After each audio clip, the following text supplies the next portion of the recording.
জিলহজের প্রথম 10 দিনের আমল, ইবাদত, নেকামল, ভালো কাজ, এটা আল্লাহর কাছে এত প্রিয়, অন্য কোন সময়ের আমল ইবাদত, অন্য কোন দিনের আমল ইবাদত আল্লাহর কাছে এত প্রিয় না।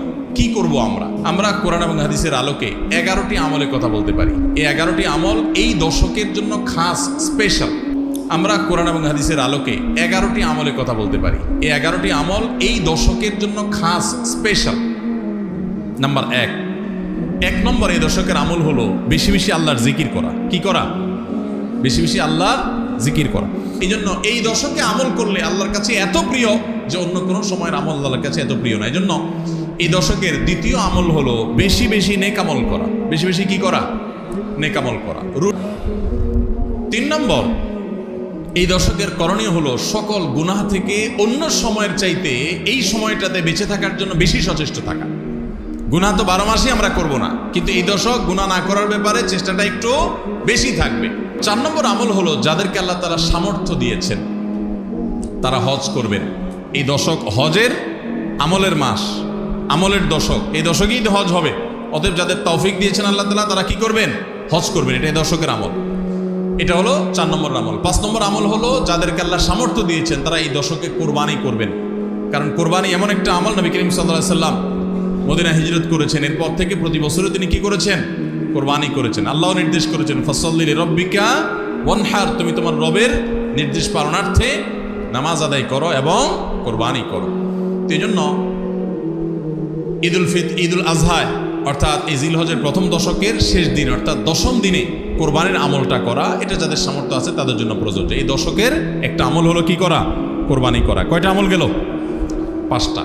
6 নম্বর হলো যাদের কোরবানি করার ইচ্ছা আছে তারা জিলহজের চাঁদ ওঠার আগে আগে জিলকদ মাসের শেষ দিনের মধ্যে তাদের হাতের নখ, চুল, গোফ, অবাঞ্ছিত লোম এগুলো সব কেটে পরিষ্কার করে ফেলবেন এবং এই দশক আর সেগুলোতে হাত দিবেন না।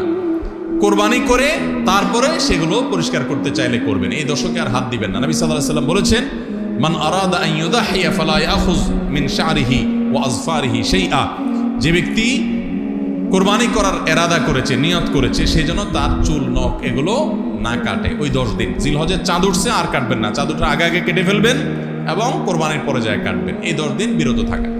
তবে অন্য আরো বিভিন্ন রেওয়ায়াত থেকে, বর্ণনা থেকে বোঝা যায় যে এই আমলটা শুধু যিনি কোরবানি করবেন তিনি নয়, যিনি কোরবানি করবেন না, কোরবানি করার সামর্থ্য নাই, তিনি এই আমল করতে পারেন, তাহলে আল্লাহ তাআলা তাকে কোরবানি করার সওয়াব দান করবেন। 7 নম্বর আমল হলো এই দশকে বেশি বেশি তাকবীর পাঠ করা। এটা তাকবীরে মুতলাক বলা হয়, সাধারণ তাকবীর। আল্লাহু আকবার, আল্লাহু আকবার, লা ইলাহা ইল্লাল্লাহ, আল্লাহু আকবার, আল্লাহু আকবার ওয়ালিল্লাহিল হামদ। 8 নম্বর আমল হলো এই তাকবীর, তাহমিদ, তাহলিলটাই বিশেষভাবে পড়া। 7 নম্বরটা হলো সাধারণভাবে রাত দিন যতক্ষণ পারেন বেশি বেশি পড়বেন, কোনো সময় ফিক্স নাই এবং 10 দিন ফুল। আর 8 নম্বর আমল হলো এই তাকবীরটাই নির্দিষ্ট সময় নির্দিষ্ট দিনগুলোতে বিশেষভাবে পড়া। সাধারণভাবে তো পড়বেনই, আর বিশেষভাবে পড়বেন। বিশেষভাবে কখন? আইয়ামে তাশরিকে। আইয়ামে তাশরিক কাকে বলা হয় ভাই? জিলহজের 9 তারিখ ফজরের পর থেকে নিয়ে জিলহজের 13 তারিখ আসর পর্যন্ত। জিলহজের 9 তারিখ ফজর থেকে নিয়ে জিলহজের 13 তারিখ আসর পর্যন্ত প্রত্যেক নামাজের পর সবাই যার যার জায়গা, পুরুষরা সরবে আর মা বোনরা বাসা বাড়িতে নীরবে তারা তাকবীর পাঠ করবেন। আল্লাহু আকবার, আল্লাহু আকবার, লা ইলাহা ইল্লাল্লাহ, আল্লাহু আকবার, আল্লাহু আকবার ওয়ালিল্লাহিল হামদ। 9 নম্বর আমল হলো জিলহজের 1 তারিখ থেকে 9 তারিখ পর্যন্ত এই 9 দিনই নফল রোজা রাখা।